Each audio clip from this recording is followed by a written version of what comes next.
federal government sues Oklahoma over a new immigration law. A location for the new Oklahoma County Jail remains in limbo, and multiple tribal nations are withholding driving data from the state amid compact disputes.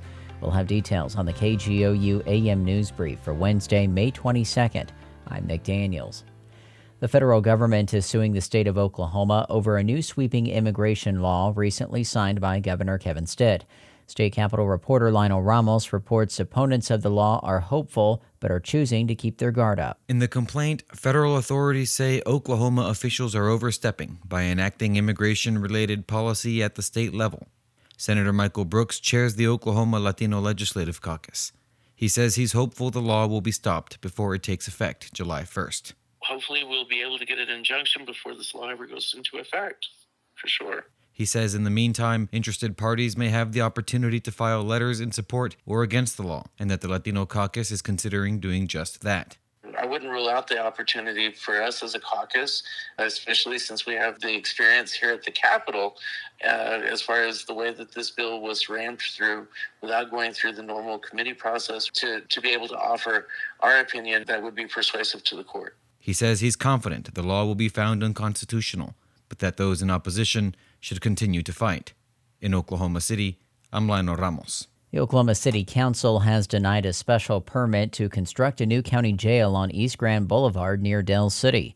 With the council opposed to that location, the site of a new jail remains in limbo. The city council's decision Tuesday came after dozens of people spoke out against the proposal. Del City's mayor had threatened legal action to keep the county from building the jail at that location if council approved the permit.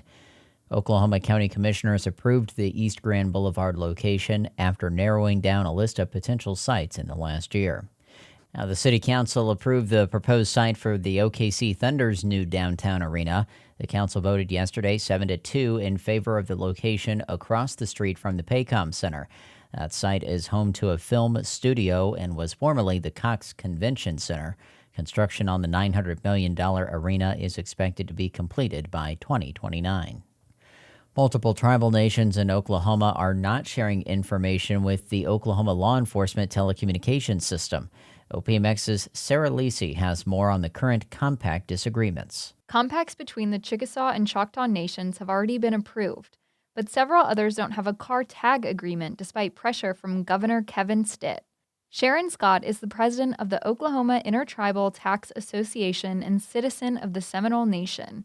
She says 27 out of 33 tribes that issue their tags are not sharing driving record data. Most tribes can't fully compact to decide to let the state issue those tags because that takes away the revenue that they're putting into programs and services.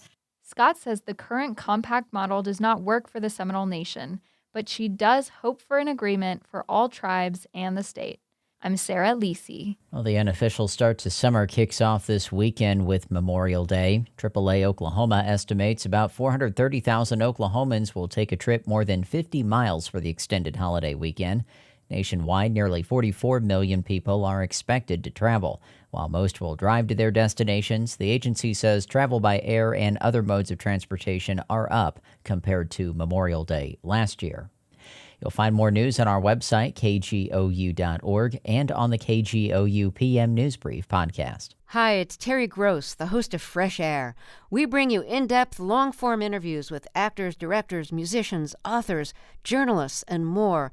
Listen to our Peabody Award-winning Fresh Air podcast from WHYY and NPR.